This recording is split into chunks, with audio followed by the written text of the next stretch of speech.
जो मैं विद्या गुरु एजुकेशन से हूँ, विद्या गुरु इंस्टीट्यूट से, और आज जो हम डिस्कस करने जा रहे हैं that is functions of RBI, reserve bank of India. तो जो रिजर्व बैंक ऑफ इंडिया जो फंक्शंस परफॉर्म करता है, वहां से आप देखेंगे जीके के सेक्शन में बार बार क्वेश्चंस आते हैं। स्पेशली अगर मैं बैंक एग्जाम्स की बात करूं, bank PO, bank clerk, SBI का कोई एग्जाम हो, बच्चों यहाँ इस एरिया से क्वेश्चंस जीके सेक्शन में होंगे ही होंगे। आपसे पूछा जाएगा आरबीआई के फंक्शंस के बारे में, आरबीआई क्या क्या काम करता है। चलिए डिस्कस करते हैं बच्चों। सबसे पहला फंक्शन जो हमारी लिस्ट में है वो है आरबीआई क्या रोल करता है। आरबीआई बच्चों बैंक्स को फाइनेंस प्रोवाइड करता है।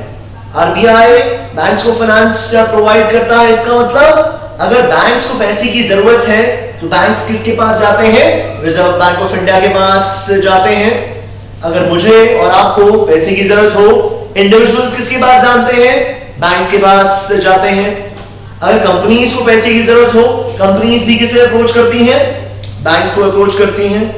लेकिन अगर बैंक जो खुद एक कंपनी है उसे पैसे की जरूरत पड़े तो क्या करें?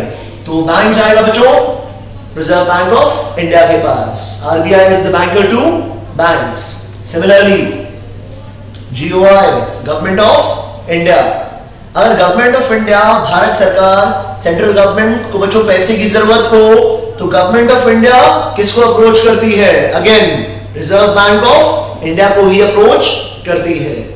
शायद आपने ट्रेजरी बिल्स के बारे में, टी बिल्स के बारे में सुना हो। अगर गवर्नमेंट ऑफ इंडिया को पैसे की जरूरत पड़ती है तो फिर हम देखते हैं कि गवर्नमेंट ऑफ इंडिया आरबीआई को कहती है कि उसके बिहाफ पे ट्रेजरी बिल्स इशू करे। तो याद रखिए RBI issues treasury bills on behalf of government of India. In treasury bills के थ्रू गवर्नमेंट ऑफ इंडिया क्या करती है बच्चों? फाइनेंस अरेंज करती है। और ये ट्रेजरी बिल्स, ये T bills money market instruments हैं। इन मनी मार्केट इंस्ट्रूमेंट्स को इशू करने वाला रिजर्व बैंक ऑफ इंडिया है। और अब बच्चों तीसरे रोल पे जो सबसे ज्यादा इंपॉर्टेंट रोल है, जो सबसे ज्यादा इंपॉर्टेंट फंक्शन है, जो सबसे ज्यादा आप समझ लीजिए विजिबल भी है, वो है मॉनेटरी पॉलिसी को रेगुलेट करना। आरबीआई के पास बच्चों कंप्लीट पावर है, कंप्लीट ऑटोनॉमी है। मॉनेटरी पॉलिसी रेगुलेट करना सिर्फ और सिर्फ आरबीआई के हाथ में है। इनफैक्ट मिनिस्ट्री ऑफ फाइनेंस भी मॉनेटरी पॉलिसी में ज्यादा इंटरफेयर नहीं करती, वो आरबीआई का ही काम है। मॉनेटरी पॉलिसी किस बारे में बात करती है? मनी सप्लाई को रेगुलेट करने के बारे में बात करती है। तो फिर हम देखते हैं हमारी इकोनॉमी में एक समय में कितना पैसा सर्कुलेशन में हो। हमारे फाइनेंशियल मार्केट्स में पैसा कभी कम होता है, कभी ज्यादा होता है। तो फिर इस मनी सप्लाई को रेगुलेट करने की रिस्पॉन्सिबिलिटी रिजर्व बैंक की है। तो हम देखते हैं कि इस मॉनेटरी पॉलिसी रेगुलेशन के लिए आरबीआई कुछ इंस्ट्रूमेंट्स यूज करता है। आपने जरूर सुना होगा repo rate, reverse repo rate, bank rate. ये सब क्या है बच्चों? ये सब आरबीआई द्वारा यूज किए गए मॉनेटरी पॉलिसी इंस्ट्रूमेंट्स हैं। चाहे हम सीआरआर, कैश रिजर्व रेशियो, या एसएलआर, स्टैट्यूटरी लिक्विडिटी रेशियो की भी बात करें, वो भी मॉनेटरी पॉलिसी इंस्ट्रूमेंट्स ही है। और आरबीआई के हाथ में है इन मॉनेटरी पॉलिसी इंस्ट्रूमेंट्स को यूज करना। तो फिर याद रखिएगा बच्चों, आरबीआई बीच बीच में मॉनेटरी पॉलिसी रिव्यू करता रहता है।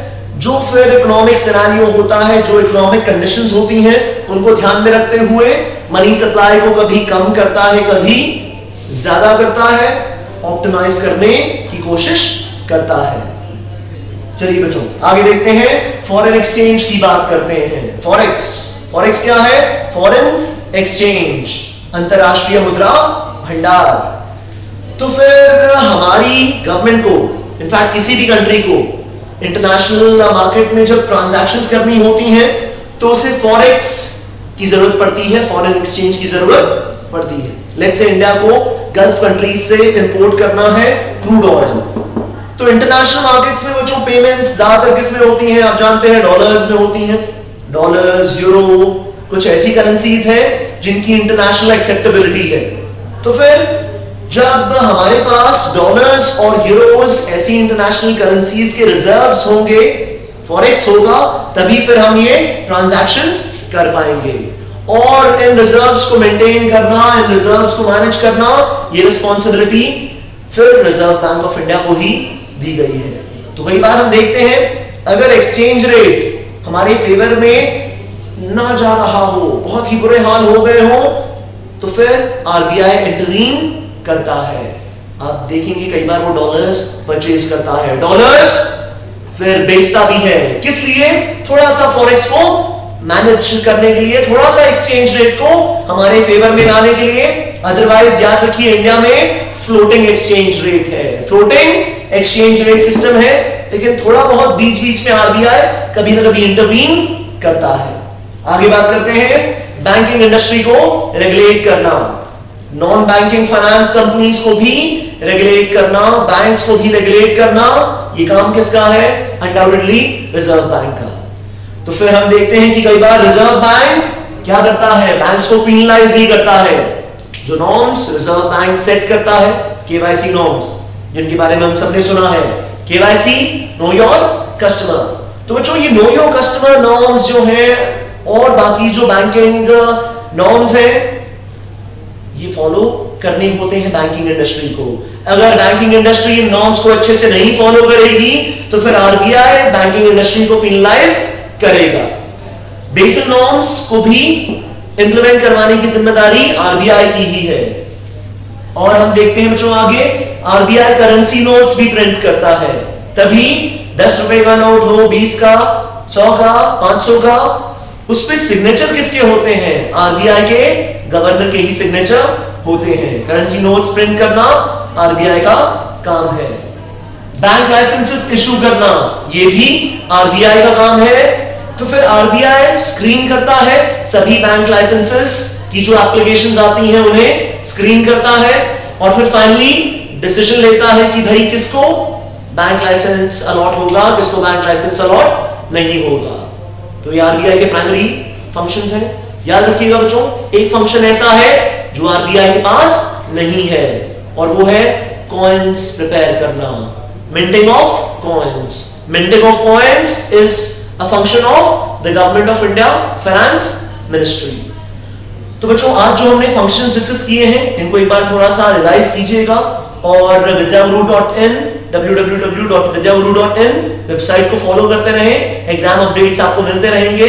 Thank you so much, keep preparing well.